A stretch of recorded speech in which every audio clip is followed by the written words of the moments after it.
Yo guys, what's up and welcome back to the Marvelous Chats podcast. This is episode 61 of the cast. If you're new here, make sure you hit the like button, subscribe to the channel. If you're listening to us on Spotify, make sure you follow the podcast and turn on notification bells. Tonight on the cast, we have Hoffman, Zaberwolf, and Kyle Crunk. So without further ado, I'm bringing him in. Yo, what's up guys? Hey, what's up, Beto? What's going on, guys? Yo, how are we? I'm doing good. How was It's been the a good week. Hello. Yeah, how was the week this week, guys? Any Been a great news? week. Busy. Good week, great week. Kind of feels like Groundhog Day a little bit. You know, I just feel like this week has just been same as the last, just kind of repeating itself. So Yeah, The absolutely. Matrix. Absolutely. It do be feeling that way sometimes. Yeah, so not a lot happening in the Marvel world this week. It's been a bit of a dry week. We have no new content, so I think we'll talk about a few kind of rumors and nerdy bits from the week, and then I think we're gonna just move into a bit of hype for Obi Wan Kenobi because that show's coming out on Friday. We're getting a double bill. It's gonna be a 2-hour intro to that series. It's gonna be like episode 3.5. I cannot wait. So Can't wait. yeah, and Kyle, I'm also going to be asking you a couple of questions on how you found Book of Boba Fett and so on. So, That's the only reason I came back here was to hear Hoffman's rant firsthand. amen. So just going into a bit of Marvel news from the week, just to kind of kick things off. I heard that Dave Bautista put out a tweet kind of claiming that he's wrapped with Guardians of the Galaxy now, so he's officially finished as Drax. That was like his last scenes. So it's emotional, dude. Like, he kind of mentioned that he finished a role that changed his life.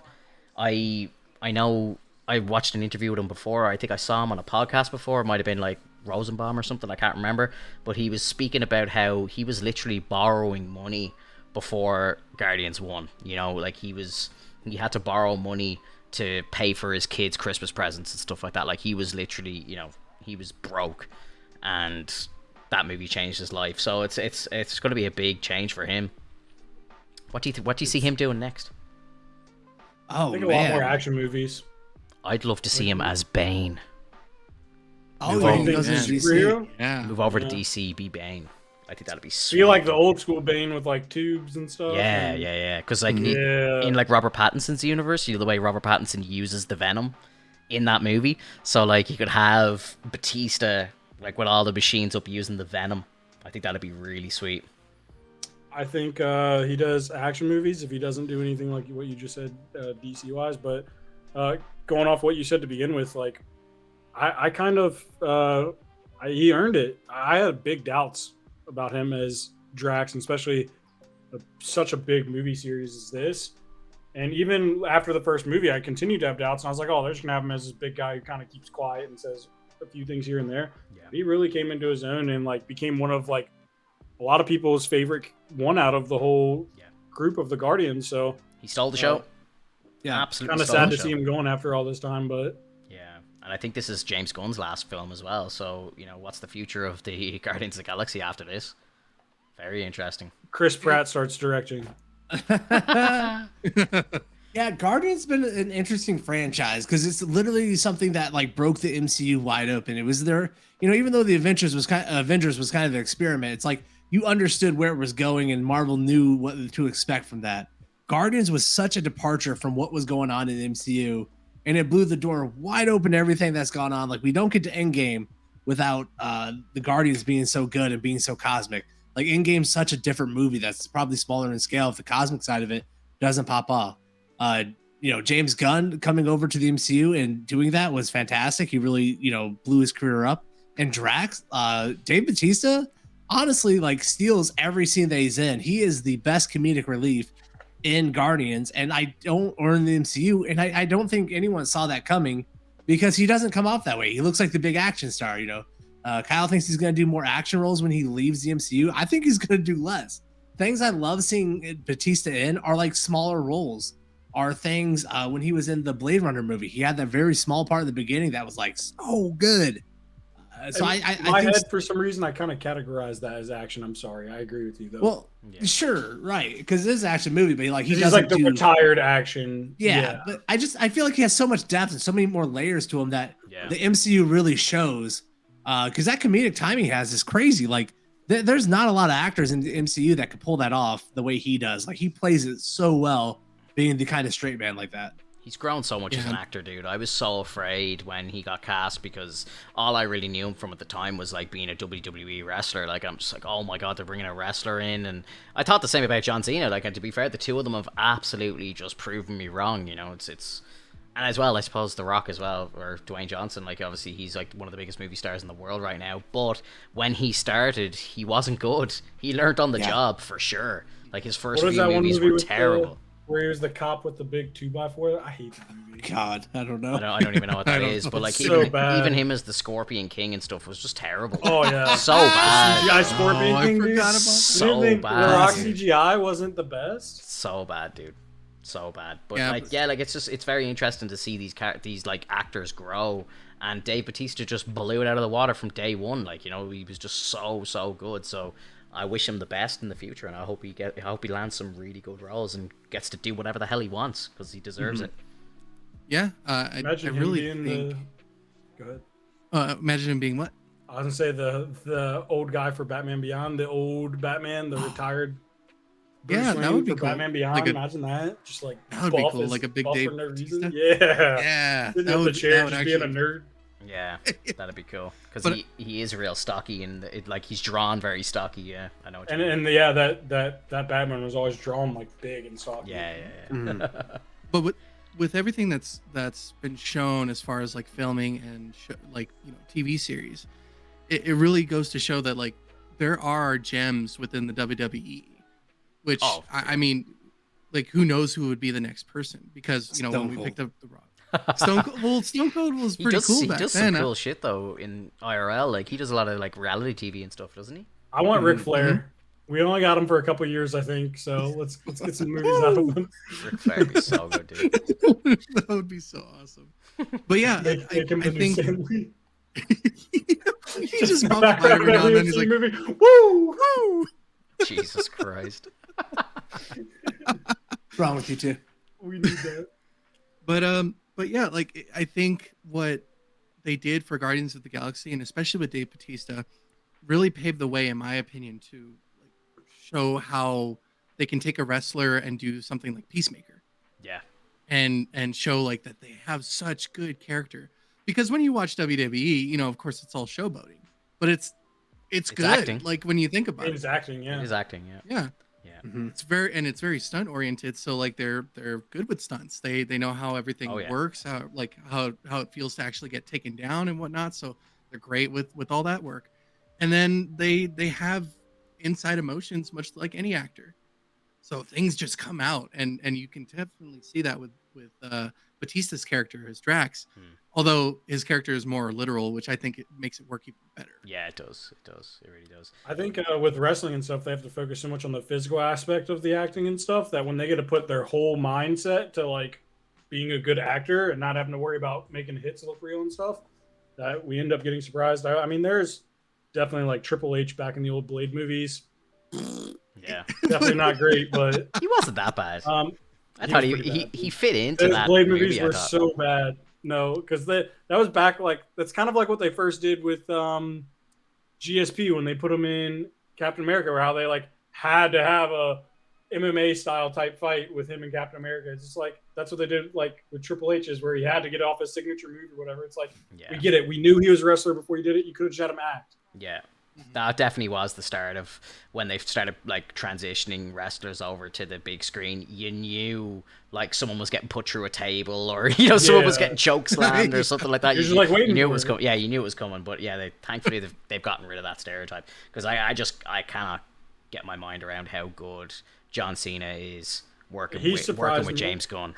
But what's scary in that intro every time, I would watch the intro. I never skip that intro just because of how much it shook me that John Cena was dancing like that. Yeah. Did you guys see the latest Fast and Furious movie? Like I stopped watching after like 3. It's one of the worst films I've ever seen, and I can call myself a Fast fan because I love like the first couple of movies were so important to me as a child. I like, you know, they made me fall in love with cars. And then like even like, you know, 4, 5, and 6 were pretty good movies. Like they weren't bad. And then like 7 was like really emotional because of Paul Walker's death and everything. But after that, it was just Don't they go to space? it was a shit show. But in this new one, it's honestly so bad from the start to finish. I was watching it with Gabe, and the two of us were breaking our hearts laughing. Like I was just like, this is ridiculous. The acting was terrible. Storyline was like abysmal, like awful. And I just, even John Cena's in this show, and I'd seen Peacemaker, and John Cena was so bad in this film, and I'm like, this is what I expected John Cena and these wrestler type characters to be like. And that just like really made me think, wow, James Gunn is so talented at what he does, because he's able to make John Cena an incredible actor. Yeah. When he goes and does a movie like Fast, he's fucking terrible. Go watch John Cena in The Marine, bro. Tell me how much you like that movie. I think they made like 3 of them, but he's only in the first one. It's called The Marine. It's like what you just said. It's so bad you'll laugh. Yeah, like that's not what we want, you know, especially out of like movies and characters and stuff that we love so much. It makes me respect directors more, though. Oh, like what you're saying is that he can pull that out of somebody, you know? Yeah. Because you know that he probably didn't do all that stuff for a steak, and James, he was probably like, all right, this is what we need. Try to do it this way. Yeah, absolutely. Another nerdy news bit from the week. Loki 2 starts filming on the 6th of June. So I'm here for it. This will be like the first season. Like this will be the first Disney Plus show that gets a second season. So I suppose this is new ground for them moving into season 2. Do you think they do a second season of WandaVision? Now that you mention that, I'm curious to see what happens with Wanda. I know they have next. the Agatha show. Yeah. Agatha's coming, and I suppose Wanda's the only one who knows where Agatha is. So maybe Wanda comes back for that. I don't know. Yeah. I would like to see more with White Vision, as we kind of spoke about last week, and I just want to see more of Wanda. Like her story gets crazy in the comic books after what we've just witnessed. You know, crazy. So yeah, I'd be very interested in that. But I hope we get Moon Knight season 2 as well. The whole Jake reveal at the end. Like I think they have to go to season 2 for that show. Yeah. I just want a season 2 of Falcon and Winter Soldier, just for them to do one episode and get that boat off the dock. When you said, I knew that's where that was going. When you said Falcon, I was like, here comes the boat, baby. Yeah, he's obsessed with that boat. No.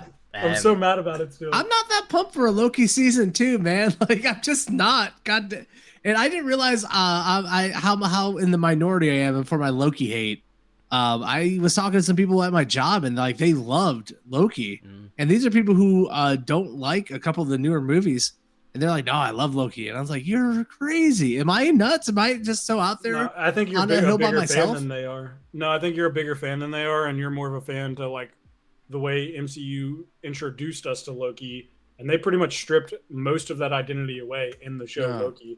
And I remember when we were doing those casts that was always your biggest like. You're like, all right, so you're telling me that this guy gets stopped by like an angry security guard right now? He's the god of. He's a god, yeah. Like yeah, and I agree with that to a sense. I think but it's just for me, it's the multiverse. I think season 2 has a lot of potential storyline wise, because if you think about it, you know, we're most likely going to get to see a current version of Kang, like, you know, from our timeline or whatever. And I think it'll tie into Ant-Man very well. So I think it's going to be a really good, like, kind of connective, like, storytelling, like, stone hopping, like, exercise where it's just, like, we're going to go from Loki 2 straight into Ant-Man 3.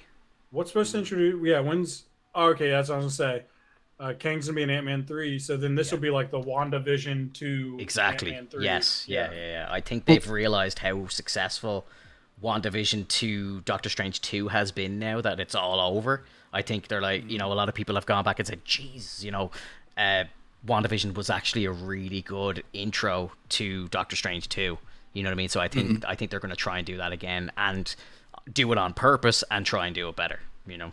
Right. Well, I was on the same page with Hoffman, though, like regarding Loki. I think that they just didn't want to take the risks that they should have taken. You know, they had the opportunity to basically introduce more of the multiverse before it actually exploded. And we could have had different variations of you know, Loki. Of course, we had it in like the second to last episode. But like, where's the fun in that? Waiting till like nearly the end just to see like everything start to get a little bit wacky, and then it just kind of turns back to nothing. Right. They definitely they should have picked up the end of where the show left off. That should have been like episode 2 or 3. Like they need to get to like the big reason we're watching these shows earlier. I also will go to bat and die on this hill. The same people who are complaining about Wanda not having the proper arc to take her to go crazy by the Darkhold, they're like, oh, they ruined this. She shouldn't have been that crazy. Those are the same people who are like, yeah, Loki's a different person. He saw his whole timeline on a film in 30 seconds, and that changes him for being the god of mischief and everything. Like, get the fuck out of here, bro. Yeah. Those are the same people, and they're completely wrong. That show destroyed Loki. It destroyed everything the MCU had done leading up to it, because this came after Endgame. So this is like 10 years of this Loki character being dismantled and ruined because of the writers of Loki. And I can't believe I'm this mad about it again. I fucking hate that show. I hope they cancel season 2 and everyone. I agree with you though, because what makes Loki Loki is in those moments where you're like, man, this is really emotional. He finally is gonna flip. He still stabs you in the back. Yeah, you don't know if you can trust him. Yeah, is that even in those moments when he finally has you convinced, like, man, he's actually selling me on this one. Nope, boom, he's still the bad guy. And they didn't have that at all in the show. They actually had him kind of like, they went over the top with trying to get us to like him. I think they have this idea that we can't like a villain. He could have still been a villain and us liked him, but they had to try to make him a hero. Oh, right, and one of the bigger things about that is I think that they should have taken it in the direction that Hoffman was thinking. Well, like everyone's thinking, it's like at the very end, and I know it sounds like very corny or cheeky. Like it's one of those things where like he like winks at the camera, like it was my doing all along. Actually, I didn't care. Right. Yeah. If you had been the one to backstab Sylvie, and she's like, I can't believe I trusted you. He's like, yeah, I'm the real Loki. Gotcha. Like, exactly. I can out Loki every other Loki. Like, that's why he's ours. Yeah.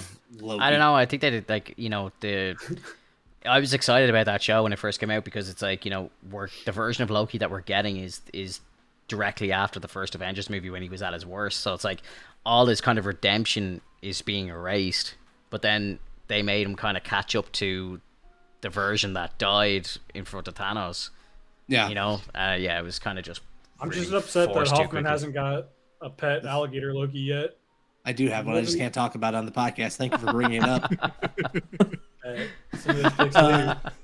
And I actually like the characters. I like Owen Wilson's character that I think is great. I think Sylvie's actually a great character too. It's just like the dismantling of Loki and like just treating him kind of like this like plot device instead of the main character. It's crazy to me, man.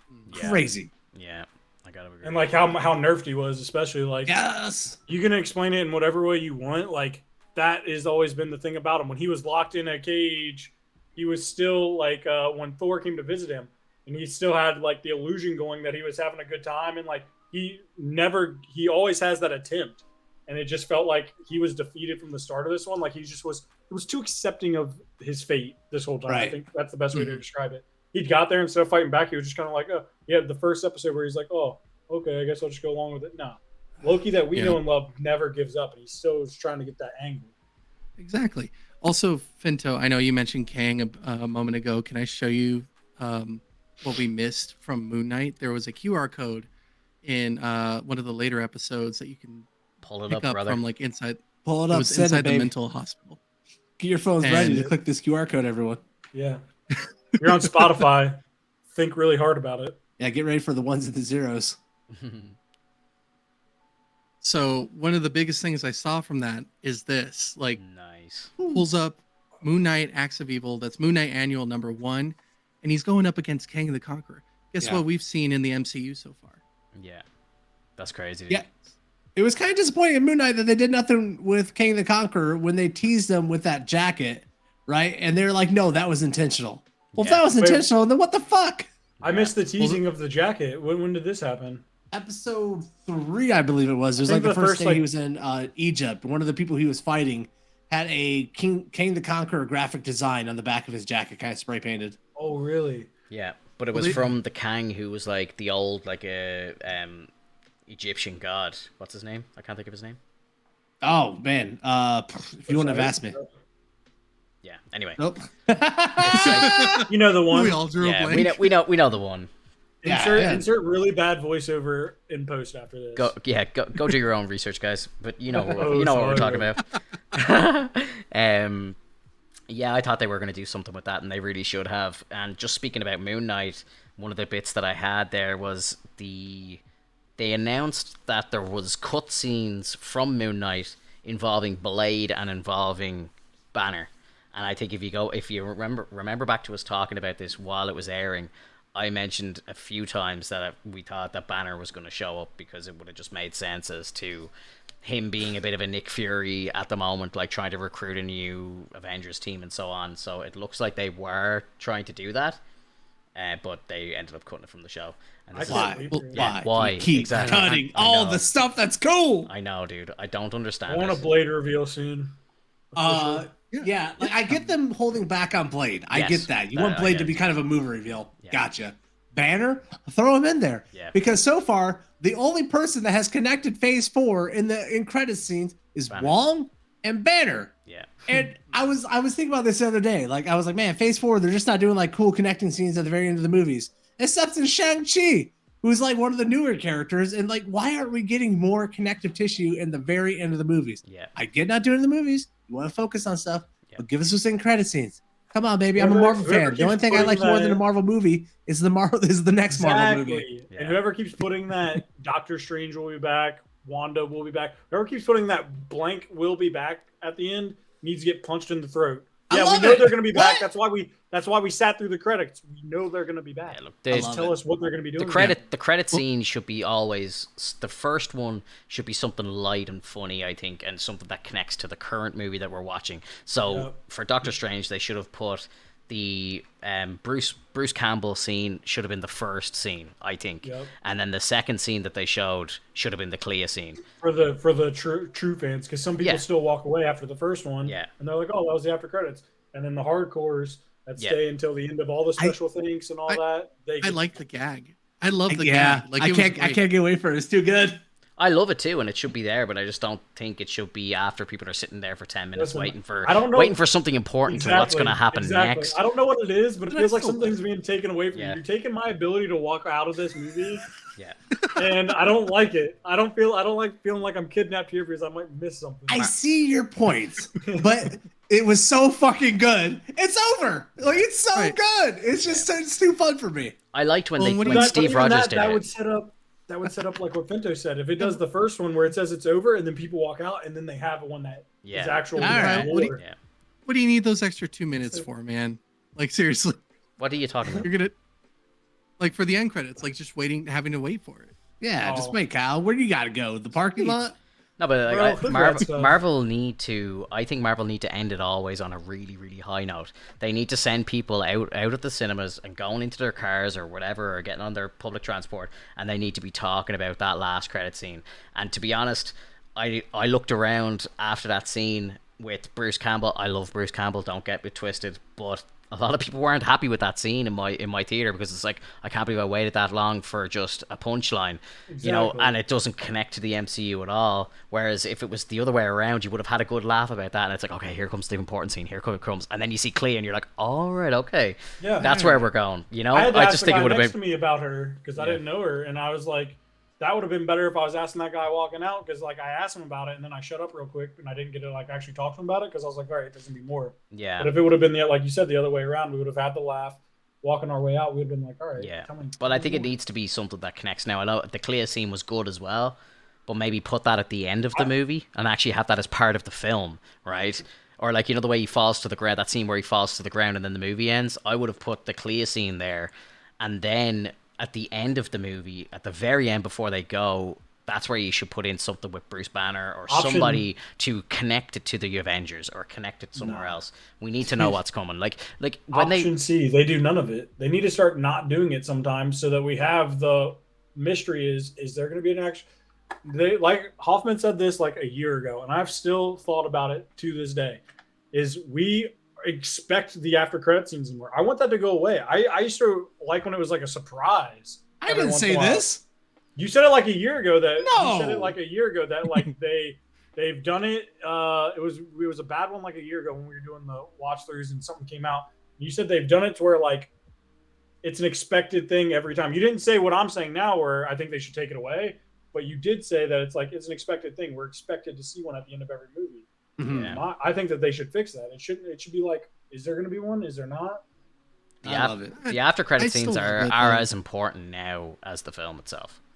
Yeah, fact. Exactly. That's why I think. That's why I think if they skip like one movie where there isn't one, then it's like, oh crap, and then it makes the next one hit harder. Well, they kind of did that with Spider-Man. I don't think it worked when they put the trailer at the very end. Yeah, I don't like when they do that. Well, I think they just straight up just need to have the movie end and have credits, and it'd be done. I don't think that there was an after credit scene after Infinity War. I think Infinity War just ended, and everyone just silently left the theater, like what the hell just happened? Captain Marvel. Wasn't there like yeah, but Infinity War, that was one scene, but I don't think they did like a second scene at the very end. If you get me. What do you guys think about the casting for her? Yeah, I like her. She's a good casting actress. is good. This fucking outfit is horrendous. I almost didn't recognize who this was because this costume is so bad. I thought it was an Eternal at first, bro. I was like, what? It's like high school theater costume right there. It's fucking awful. I don't know. For what she does, it needs to be cooler, more futuristic. For someone that pulls through reality, come on. Right, but I mean, I don't know. Like all the older stuff seems to get a little campy, and this one seems a little more modern. I know it still seems a bit cheesy, but like, I mean, I just pulled up another picture of that, and I'm like, I mean, I don't want to see this one. Yeah, I know what you mean. Like some of the old like 60s stuff and all, it's very dated, and like that's just crazy, dude. That would just that's bad for sure. That would just. I don't know. That could look cool. But they could have that all. They could have that whole what we just saw. No, but they could have like that costume be like animated and moving and like shimmering and all futuristic looking. All right, last one, just because this is how I know Clea from the comic books, and like this is what I was expecting if they were going to introduce Clea to the universe. Like this is Clea to me because this is kind of the modern era Clea. Yeah. That's Clea. That's Sorcerer Supreme Clea. Like that's later on in the show. Like I feel like we're going to eventually see that possibly. But like they could do something with her, like her. I don't know how to talk about wardrobes, but this looks more modern with like her shoulders actually showing and not being like 1980s suit. That like Maleficent hood thing in the back type thing. Yeah. I don't know. I think that's shorter like hair. The last one. Yeah. I'm just saying, like when I seen Clea, I thought the costume was terrible, and I thought I didn't even understand it was Clea until she opened up the dark dimension, and I was like, wait, was that Clea that we just saw? Like I don't. So that's all I'm saying. It could have been. That one looks like the last one, but just more updated. Yeah. I mean, can we also say that like I'm excited to see Doctor Strange get married because eventually he's going to get married to Clea. Yeah, stick it to Christine. Gotcha. Yeah. Gotcha. You didn't like my sorcering around the place? I'm marrying one now. And she's better looking than you. Yeah, I was gonna marry a doctor. Now I'm getting someone from the dark dimension. Boom, baby. Yeah. Let's go. You know, I know her uncle. All right. Jesus. So we didn't really get to it last week, but Book of Boba. I have to hear Hoff's rant about these space motorcycle gangs. I need to hear it. All right. That's like my biggest complaint of the show is the space motorcycle gang. First off, Kyle, thanks for tuning into the podcast while you weren't hanging out with us. I was gonna say we're red in the face for this. We talked about this for weeks. I know. I'll just mess around. Yeah, Book of Boba Fett was an absolute dumpster fire. I cannot believe I'm saying that I hate something more than The Rise of Skywalker, but I hate the Book of Boba Fett more than Rise of Skywalker. It was an absolute dumpster of a show. There was barely any good moments in it. There was one good episode that was actually pretty great, and that had the Mandalorian, right? And then we get all these like Vespa scooters. Not only do they look dumb, and I'm tired of people defending them. Like, this is what George Lucas like. We know what George Lucas likes. Do you see any of that nonsense in Star Wars except in the past from like Naboo? And like he set up Tatooine to look a certain way and have certain type of people and have certain type of vehicles on it for a reason. And the fucking Mod Squad was the dumbest shit I've ever seen. And that entire series legitimately killed all my excitement that I had for Star Wars after The Mandalorian ended, after I heard about the Kenobi series.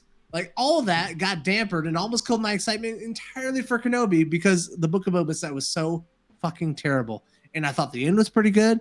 I thought the beginning was kind of nice, but there was so much bad in that. I hate it. It was a sandwich with really nice bread, and everything in between was really crappy. Yeah. And I agree with you on that. Like that whole making the I don't know how you guys felt about it, but that whole making Grogu choose, hated that. I hated that.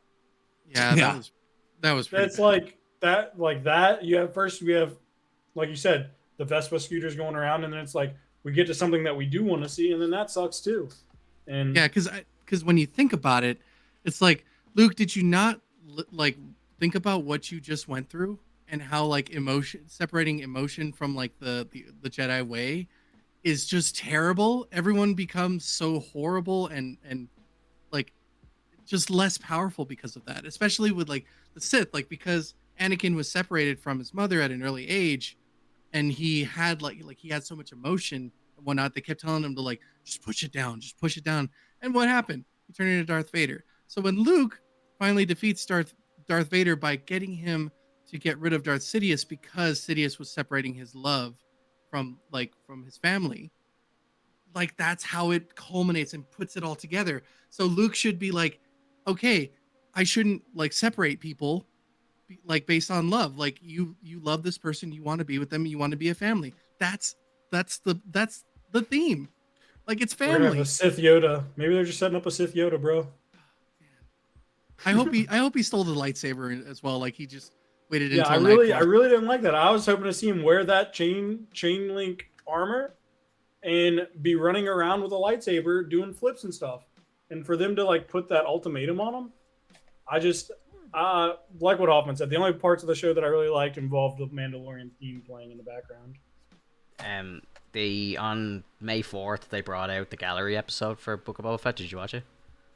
I did not. I was actually just saw that on there. I didn't go through that. The gallery was better than the series. Seriously, it genuinely was. I really it's an actual episode. It's not like behind the scenes. It is a behind the scenes thing, but I enjoyed that more than I enjoyed the actual series itself. Which I also didn't like terrible. that Boba is like hats off Boba the whole episode, the whole show. Like I thought we were gonna be more seeing Boba in action, not more political. Here's Boba in his political career. I don't. Yeah, Tamara Morrison said that himself. He's like, I have the helmet off too much. I'm saying too many words. I need to just be standing here looking menacing. Like that's Boba Fett. Like, he came back from being this most gangster bounty hunter in the universe from death to be this like talky political guy. It's like probably should just say dead, dude. You're killing your own legacy right now. Yeah, exactly. Check out the gallery on Disney Plus. It's good. It's better than the show. I mean, so in your mind, if Kenobi doesn't slap Hoffman, are you checked out of Star Wars at that point? Yeah, if Kenobi is not a good show, they have violently thrown me off Star Wars because I don't want to watch it. I don't want to watch any other shit they do because, like you said, with Boba Fett, where they turned him into something he's not. I'm all right with them changing characters if it's worth it. If it leads you to a good story, if it leads us to great entertainment, I'm cool with that. But what they did with Boba Fett didn't lead us there. And so if they do stuff in Kenobi where it changes who Kenobi kind of is, how we know him, how we know him from A New Hope, how we know him coming out episode 3, if they change stuff for the worse with Kenobi, I don't want anything to do with Disney Star Wars anymore because I don't want them ruining the universe that I beloved.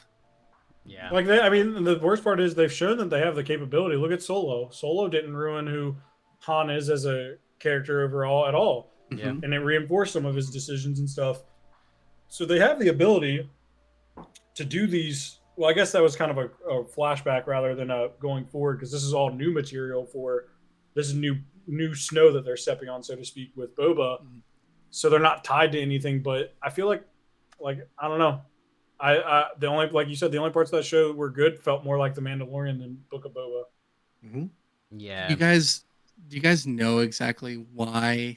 Like there's such this like futuristic like mod stuff and the Vespa stuff. Do you know like the real reason? Because Robert Rodriguez. Well, not just that, but do you know the concept behind like that whole situation? Mm-hmm. So with George Lucas, if you notice in the older movies, there's like no zippers. George Lucas strictly said, like, I don't want zippers in the Star Wars universe because I want this to be its own thing. Like, zippers are as close to Earth as you can get, and therefore I don't want any zippers. And because I think the writers or the director had seen Luke use a zipper once, like just to suit up and to get into the squadron, like he used that as a means to say, I can have mods and Vespas now because it's, you know, it's like, you know, fuck it. Like I saw a zipper. Screw it. I want it. I want mods. And like, it's crazy. Like, it really is. Cause it makes sense. Cause like, if you look at the garbs that, you know, Obi-Wan and Qui-Gon Jinn wear, it's all robes and stuff. It's all robes, everything. Like even when you see like Shmi Skywalker and Anakin, like when he was a kid, they've got wraps. They've got things like closed up so that they don't get sand in their boots or in their arms. I hate sand. And oh my god, I genuinely do. I hate it. But like that's the thing. Like when you see the Tusken Raiders, one thing I really liked about the Tusken Raiders scenes was the fact that like all of it was pretty practical. Like that stuff that they use, like while they're out there, they find clothing or scraps of things from like the past, and it works. Like they, you know, but Tamora Morrison being in there and like being like super hot and not wearing any kind of gear didn't make sense. I mean, they could have at least given the him color a cloak. scheme itself. They could have just dulled down the colors on those Vespas, and it wouldn't have been as offensive. But making it look like Grease Lightning meets Star Wars was the dumbest thing that they've ever done. Right. Yeah, really was. It's just it's terrible when you think about it, that you know someone could just find an excuse just to put something like that in there. And plus, you notice that almost every episode, like, is like, oh, Boba's old news. He's an old man. Like, we're new news. Like, we're here to fight, and we're here to be like the new tough guys. And it's like, what the hell? Like, that spin from that mod like pissed me off, because it's like, okay, now you're really trying to go like weird. Yeah, like really weird. Well, for me too, I like. It's just they made a lot of weird decisions in the past couple of years. Those Vespas were pretty bad. Leia being Superman in space and flying back into a ship after breathing out in a vacuum of space. The Mary Poppins moment. Yeah, the Mary Poppins. the lady that spends the whole movie running away from a ship just to turn around and kamikaze it back into the ship that was chasing her, which she could have done in the beginning and negated the entire movie. Stuff like that. Weird. But like, I don't know why, for some reason, shiny, bright space scooters piss me off more than all of that. Like it might be like the actors and actresses that they picked for the Mod Squad too, to look like, I don't know, just some weird space emo kids that made it worse. I don't know, but if they just took all of that out, that show literally goes up 30% rating in my mind. So none of their go ahead. Sorry, none of their mod equipment made sense either. Like just seeing like the spyglass thing on that one guy. Yeah. He doesn't even use it. He literally goes and calls like Boba Fett. Oh, it's awful, dude. It's awful. I don't even want to talk about Boba Fett anymore. I'm sorry. I have to ask. There's a big like leak out for Obi-Wan. I'm not going to talk about it on the cast, but have you guys seen it? I have not. I have steer clear. Whew. Yeah, it's crazy.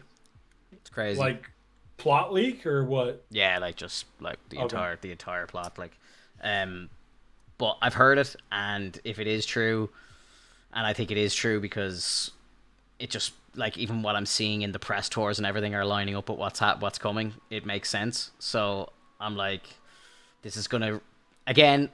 Star Wars is divided. You know, it's the most divided fan base I think I've ever tried to be a part of. And I think this show is going to continue to do that. I think they had hopes that this was going to kind of bring together everybody in one big, lovely 6-hour like extravaganza, and everyone was going to be just like loving Star Wars again. But I think there's going to be some upset people, big time.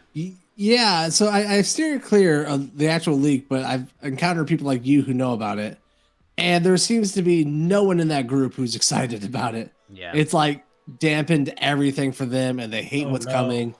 So I'm still steering clear of it, but like I'm like, could there fuck up Kenobi? Yeah, like that doesn't sound good at all. To be honest, like I think I'm gonna love the show no matter what. Just because, and I know this because even just I'm watching like interviews with Ewan McGregor and Hayden Christensen, and I'm seeing pictures of the two of them beside each other, and I'm getting emotional just looking at this stuff. Like, and this is real world stuff, so I can't imagine what it's gonna be like when I see Obi Wan Kenobi again, like in all the gear, doing the voice and everything, and when I see Hayden as Vader, it's just gonna be crazy. Like, Ewan McGregor was doing an interview and he spoke about how he said his first scene with Vader, he turns around and sees Vader or something, and Ewan McGregor himself said that when he was on set and this happened to him on set, he was genuinely scared when he saw Hayden in the suit. Like, he was just like, I felt like a child. Like, it brought me back to my childhood. Like, so I just think the show is going to be special no matter what, but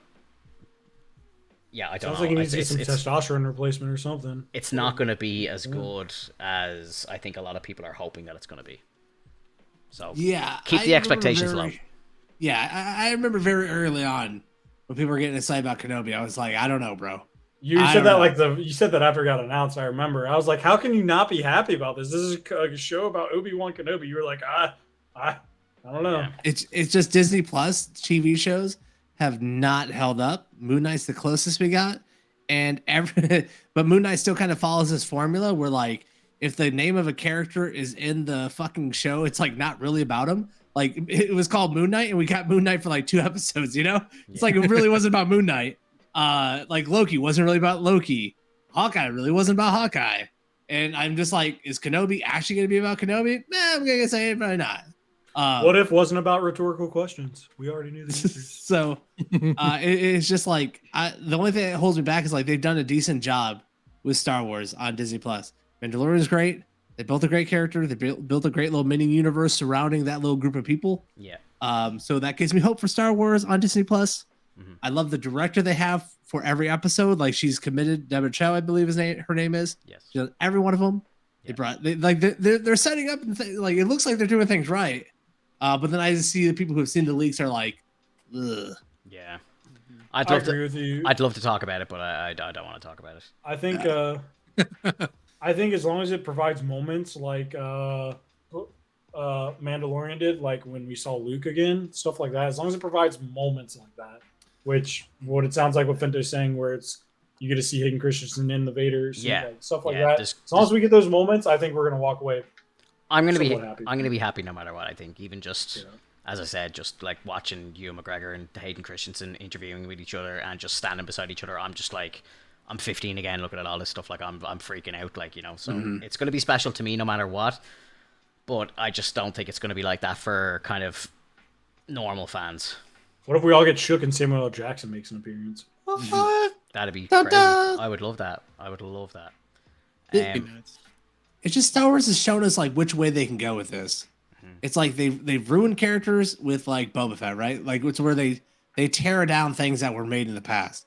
It's like they dismantle what was great about Boba Fett. They dismantle what was great about Han. Like they dismantle what was great about Luke. And they've done that. But then they've also done stuff like Rogue One, where Rogue One was such a good movie that it enhanced A New Hope. Like after seeing Rogue One and then going to see A New Hope and the rest of the original trilogy, it's made better by Rogue One. 100%. And if that's how Kenobi lands, fucking amazing. Yeah. But if we get like a Luke Skywalker moment with Kenobi or something, I'm just like, motherfuck, man. Like, why would they do this? You're making me realize that when they do good is when they're set in like the past, when they have set parameters they have to follow. Yeah. That's when they do pretty good. When they have this open ground where they just, the world is their oyster and they can do what they want, that's when they've really been messing things up. So hopefully, since they're kind of locked into the majority of what they can do by canon and by what's already been made, hopefully that just sets like a good. Without saying anything, I think the canon is going to become a little shaky. So retro retcon shaky. I think if you're like laser focused on the canon remaining the same, I think you need to prepare yourself for it to change, because I think it's going to change. Now, if it changes very slightly, I won't be upset. But if something happens to what I heard, and if it does happen, and this is why a lot of people are angry, it's going to change things pretty significantly, and I think it's going to be kind of crazy. But maybe they'll save it in the end. I don't know how they're going to finish it, but maybe they'll save it. I don't know. I'm really excited about Andor because Andor is going to be like a prequel to Rogue One, basically. And they've already greenlit 3 seasons of the show, and we haven't even seen 1 episode of it yet. So that's like, that to me speaks volumes. You know, like, they've already finished season 1. It's going to be airing soon. I think it airs before the end of this year. And then they're going to start, I think in December, they're starting 18 months of production on the next 2 seasons. Woo! So like that's a big fucking project, dude.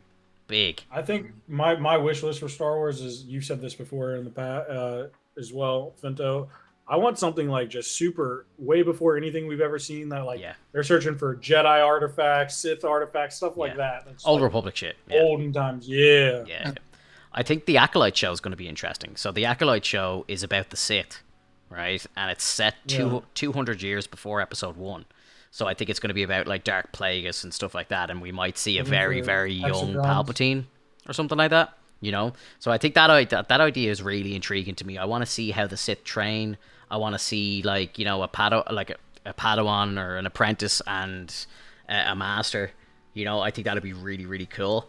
To see that and just see like the kind of torture and stuff that they go through to be trained in the dark side. I think that would be really interesting, and I think what they're doing with that show is they're going to test the waters and see what it's like outside of the Skywalker saga if they do something 200 years in the past. And I think if it's a success and people really like the Sith and they really like focusing on evil characters, I think that's where it's greenlit. Go back to Old Republic and just do crazy stuff with like Malak and Darth Revan and stuff like that. Like, just those characters are there already. Like, you know, the baseline's written for them. Just go make that content. Everyone loves them. What they could do that would be super awesome with that is like show the Sith and Jedi War before there was like the rule of 2, and show like the Sith transition into that rule of 2 because of like the after effects of that war, like stuff like that. Yeah, that I think that's what the Acolyte might do. That'll be awesome. Yeah, that's what that's going to be. How far away is that though? Acolyte, I think, is next year. It's coming out. As far as I know, 2023. Might be wrong there. They're up in the. Some of these are like up in the air, man. Yeah. They're like, hey, we're not gonna put a date on there because they're just like, 2022. No, it's like 2023. We don't know. How long has Maverick been made? Haven't they been sitting on that for like 4 years? Top Gun? Yeah, Top Gun Maverick. I saw that. I'm only thinking of that because like you said, they don't put dates on things now because I feel like they've held a couple of these movies that still aren't out yet. Look at Avatar. Like, the second Avatar movie's been in like production for like the last 13 years or something.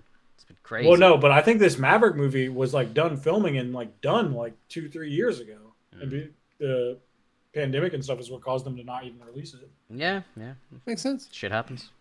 Yeah.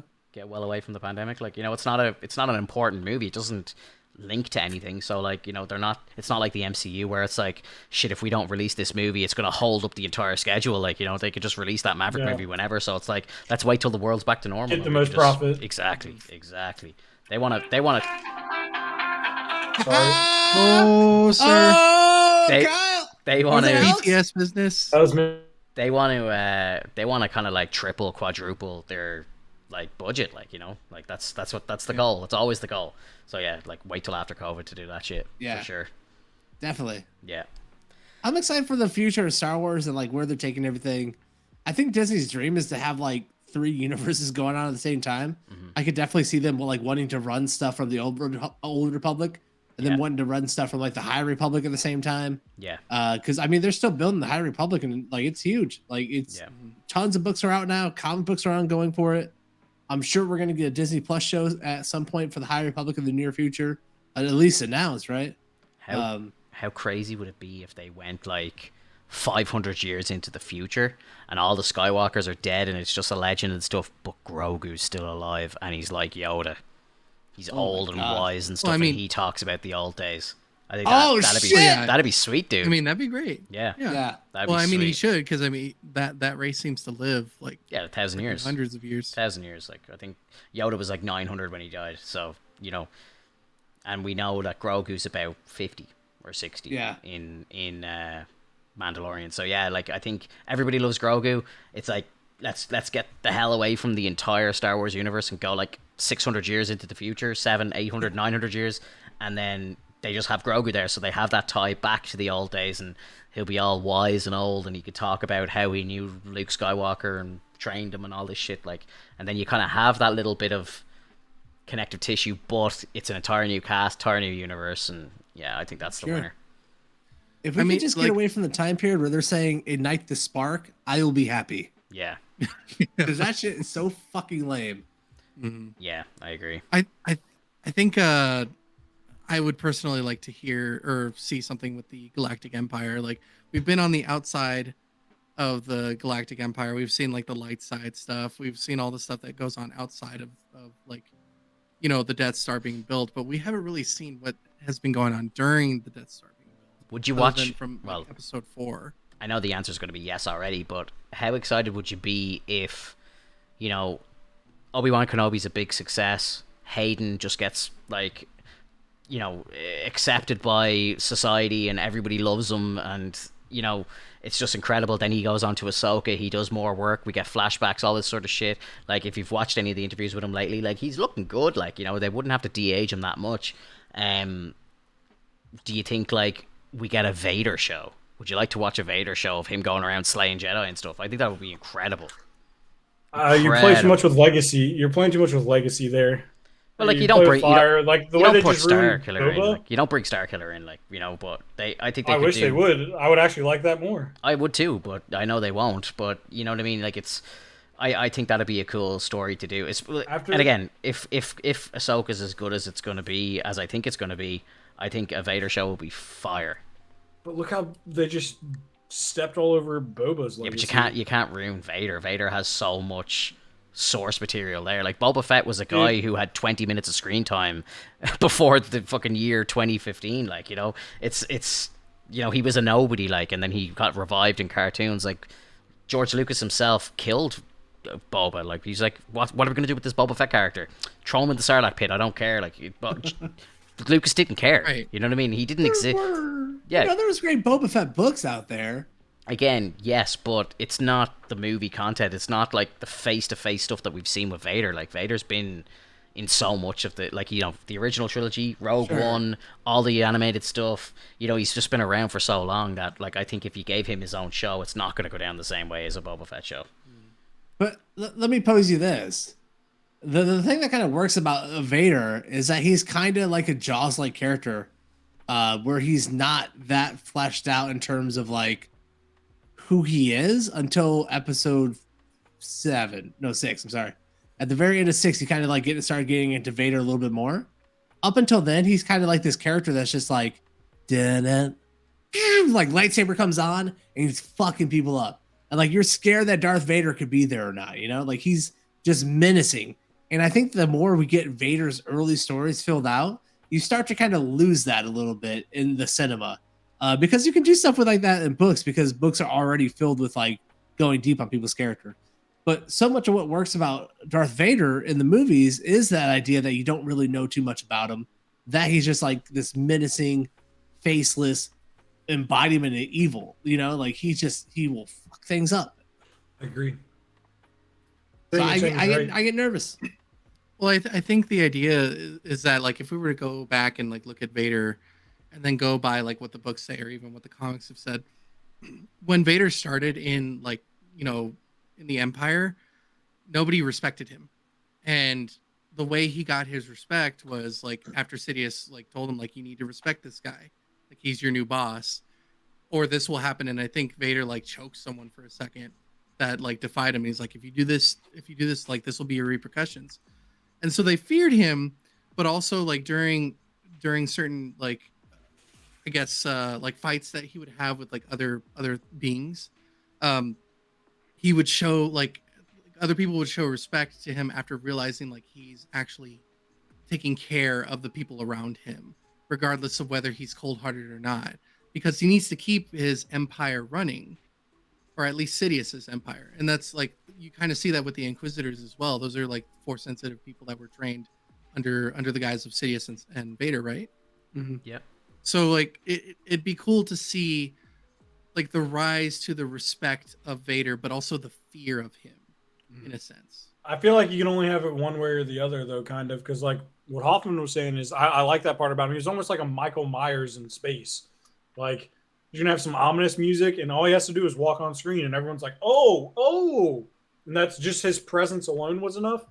But the more you make him so, like, even to this point, we've seen him so much that he's already lost some of that, just from what we've seen since those first three movies. That I think if you do show that rise to respect, you're never going to be able to go back to that point again where it's almost like it's on the verge of sci-fi and like it was almost like horror movie aspects, like what Hoffman was saying, when like you felt like if he was on the ship, like you just stepped into a horror movie, like, all right, now I'm looking over my shoulders and stuff. And I think if we get him, if he becomes more of like a household name and we get to sympathize with him more or understand him more, then we're not going to have that feeling.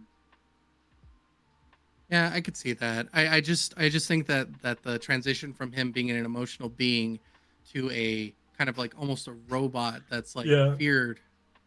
I feel like that's what we got from Kylo. Really, like, I feel like that's Kylo's whole character, is going from that emotional, trying to gain the fear, and everyone's like, "Are you kidding me, bro?" He's like, "Yeah, I'm gonna choke you out." I'm not like, he's almost like a kid. I feel like Kylo's story is kind of what you're saying, like what you want for Vader. I feel like we kind of got that out of Kylo, and it was almost embarrassing. I almost feel embarrassed talking about it. But Kylo wasn't Vader, and that was the big deal. Like that was the thing. It was like he could never be. He was just trying to be Vader, yeah. Right. Yeah. So like trying to live up to the reputation is really tough.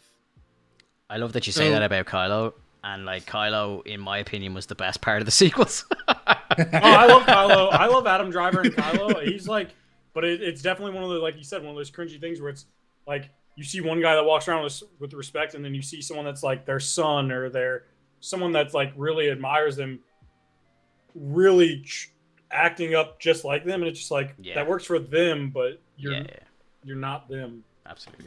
Yeah, because with Vader, there were no spies as far as I remember. With Kylo Ren, it was like, I am the spy. What?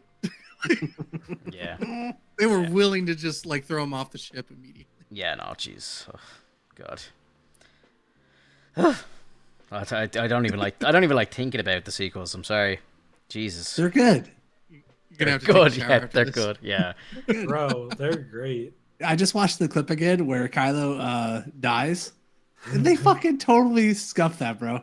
Like he's not supposed to die in those movies. No. Like if you watch it, the clip of him, like he's laying backwards, but like his hair like falls down really quick. Like you can tell they reversed it. Yeah. Like that's not how the hair of someone laying down goes. Like it's so bad. Yeah, no, dude, it's just awful. And I feel so bad for JJ. JJ's got like such a bad reputation now after, the last couple of years of movies that he's done. But I genuinely feel bad for the guy when he sat at the premiere of that movie and just came out and was like, that's not the movie that I submitted for my final cut. Like, that is not what I made. Dude, yeah. Crazy. Well, I think like one of their biggest flaws in it's one of the things that Hoffman said that's making them look forward to this is that they're fixing it, is that the switching of directors thing, the fact that the Obi Wan Kenobi show's gonna have all the same director. Yeah. I think that's a good sign of it. They need to let these people take their vision, because it feels like, especially with Star Wars, and we've seen it in the DC universe, even where it feels like a competition almost, where it's like, oh, well, you're going to do that. Well, then I'm going to do this. And and it's like, you should just be trying to make the best movie possible and make it all connect the best possible, not leave your mark on it. Yeah, I'm very curious to see, because I know obviously Obi-Wan is doing this with Deborah Chow, but, like, is the Ahsoka show going to be just Dave Filoni? I don't think so. Bryce Dallas Howard's definitely going to do something in there. And, like, I think Mando works when there is, like, some different like tastes to it. Like, I know it feels like the same show, but I do like the different styles in each episode. So I don't know, like I'm very curious to see what Obi-Wan's going to be like with one director and just one vision, and let's see how it goes.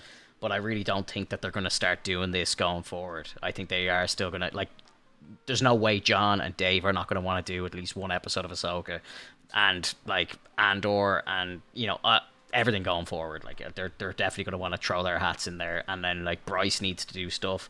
I'd love to see Bryce do an entire series. I think she absolutely could, but again, I don't think that they're going to give her a full series. I think they're going to still want to have influences from other places as well. So I don't know. Mm-hmm. We'll see how it goes. I agree. And like I don't think you 100% need it. Like you said, like it is nice seeing a little bit different takes on it. Yeah. Like take like Game of Thrones for instance, right? Like you had really strong showrunners who like for the first 5 seasons made an amazing show as producers, and like brought in directors who had different like kind of little takes here or there. How they shot things, what they used for their camera techniques, but it still felt like Game of Thrones. Whereas in like Boba Fett, like every episode felt so fucking different. Yeah. It didn't feel like you're watching the same show outside from the characters. Yeah, and Mando's not like that. Yeah, exactly. So yeah, So yeah, they've done it right, kind of both ways, I think. And yeah, I suppose we'll just see how it goes with Obi Wan. Yeah, it's just I really think Dave Filoni and what's his face Jon Favreau. I think they were distracted while Boba Fett was going on. I think they were 100% focused on Kenobi. They're like, we cannot fuck up Kenobi. We have to be hands on every second with Kenobi, because if they mess it up, like this kills Star Wars. Well, that's the weird thing though, is because like I just took a look. I'm like, who is writing these episodes? And neither Jon Favreau or Dave Filoni are on it. Oh Jesus! So no story written by Jon Favreau or Dave Filoni. This is by like Stuart Beattie, Hassan Amini, and that's pretty much it. Like there's a Hannah Friedman, so there's going to be some different writers that we probably never heard of. Yeah, so Ahsoka is Dave's passion project. Ahsoka is Dave's character. Like Dave Filoni and George Lucas came up with Ahsoka, like, so that's the most special thing to him. So I even think they started production on Ahsoka this week, I think, and the picture that they put up is the Ahsoka director's chair and Dave Filoni's cowboy hat sitting on it, like, you know. So it's that's his baby, like, you know. So that's going to be very interesting to see. Enough with the fucking cowboy hat, man. I know. Jesus. I know. It's like he's out there wrangling stuff. I wonder if he listens to Space Cowboy every day. Oh my god. He's trying to be a Kevin Feige. He's like, my thing is my cowboy hat, and I'm gonna put a pin on my cowboy hat about what I'm working on. He needs to put a feather in it, dude. So good, dude. Do you guys have any other news from the week that you want to bring up? Did you have any other rumors that you were going to talk about, Finto, before? No, you can jump into some stuff if you have some, dude. By all means. I heard some rumors about you on a Saturday night, Alex. I don't know if you want to bring those up. Oh, me? Wait, what? Nothing. It's all right. Oh, you go. Okay.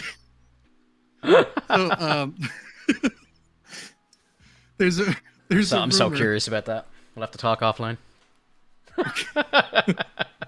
There's a rumor that Jason Statham has joined the MCU. I saw that today, actually. Yeah. We need a driver. We need someone to drive us around these inversions. One inversion, and you're not gonna let it go. They're incursions. Yeah, in my multiverse, they were inversions. So y'all are wrong. Hey, in every multiverse, get out of jail free card. Every multiverse is in existence. Yeah, you're right. Exactly. You're right. We call them inversions where I come from. Who do you think he would play, like Xavier? I mean, I guess you could kind of do him as Xavier. Oh, the thing. No, you don't put Jason Statham on as a thing. I don't know. He's got a good voice. True, but he's got a great voice. But he's also got a good face about him, and I think that's one of the things about actors is if you got a good face, they usually like to cast you. Yeah, like with your face. Mm-hmm. So I mean, I really can't think of anybody that would fit. No, I did hear rumors about the way they were casting Doctor Doom, is that they were talking that it was going to be slightly Darth Vader-like, where his mask is never going to come off, and so they're casting like an actual actor to play, or just someone to play Doctor Doom in person. And then they're going to have just a voice actor or someone play the voice. Wow. That's great. Yeah. Because that's Doctor Doom. Doctor Doom has that mask for that reason. He became disfigured after a lab accident. Yeah. So, that makes total sense. Like, we don't need to see his face. And I was just thinking about that earlier. You know, you guys have watched the Power Rangers, right? Like, you got a bit of screen time with all the characters, but once the fighting started, they didn't take their masks off. They didn't take anything off. It was just them fighting. Granted, they were different people in those outfits, but it's the whole aesthetic. You know who these people look like. So now you just get to see them in their badass costume, and then they get into the Megazord, and then they fight, whichever monster that they're fighting that week. Power Rangers was usually just old reused footage of Japanese superhero shows. Yeah. Which is Beautiful. great. Not only was it not the same people, it wasn't even in the same country or the same show. Right. Yeah. Which made sense because you see the camera zooming. It's not very like Americanized camera zooming. Yeah. It was very Japanese style where it would like zoom in on the character and show like those big moments of like. And Dr. Doom very much needs to be our Vader. Yeah. Just keep him that way forever. For sure. I don't need to see his face anymore. Yeah. I don't even think we ever needed to see Vader's face, to be honest. What? Well, it was fantastic. It was fun. Like that was great. Like all I just to needed was see when he with got my electrocuted. own eyes. Yeah, when So he got good. electrocuted and I saw the skeleton, that's all I needed. I just need to know there's a person inside there. But yeah, I mean, I don't know. Jason Statham is usually like a bald person, so like I could see him as a bald character or like as Professor X. I think he could fit the bill. It's just a jacked really Professor depends X. No way, dude. He could be like a new Magneto. If they do the current version of Professor X, he's like not jacked, but he's like toned and he's walking around. Wow. Or they could have a new Magneto. I could see him as like a Magneto. Well, yeah, Magneto could work. He's a little that- short, I but mean- you know. True. Or we Listen. well, I was gonna say Juggernaut, but then you said the short thing, and I'm like, no, Dude, all he Juggernaut's- needs is put like metal stilts on. Sure. I really want to see that picture now before I go to bed tonight. That one of Wanda's house with Magneto floating in the back. I'm really mad I didn't never hear about that until I saw it. Fantastic. I saw it on TikTok, I think. Yeah. The best place for him seeing you is TikTok. It is. It is. They get everything, bro. They do. They really do. So, and the last thing that I've seen so far is that on the official UK website for She-Hulk, they listed it for August 17th of 2022. Ooh. August That's a lot 17th. sooner. And we don't have a preview yet either. No, There was but I a- feel like it's gonna come. There was a slight, wasn't there like a teaser during like the Disney Plus day or something like that? So we saw like 30 or 40 seconds of footage, but yeah, we need a Saw proper trailer. curves, Yeah, she looks pretty then bulky. legs. Yeah. Yeah, no, I'm looking forward to it. I want to see like Banner actually in, I want to get like an hour of Banner on screen and just see what he's up to, because there's a lot of questions. When we saw him last, he was still in bits from the Gauntlet, and then where he is in Shang-Chi, it's like he actually looks like he's aged so much and stuff. I'm just like, I want to know, like, has the Gauntlet like is the Gauntlet killing him or Drained something? him. Like, Yeah. yeah. I'd love to know that. So yeah, I'm excited about that. Very much so. Guys, if that's it for the week, I think we'll break up. I don't want to break up. Well, Oh, you gotta word it like that, bro. Only till next week.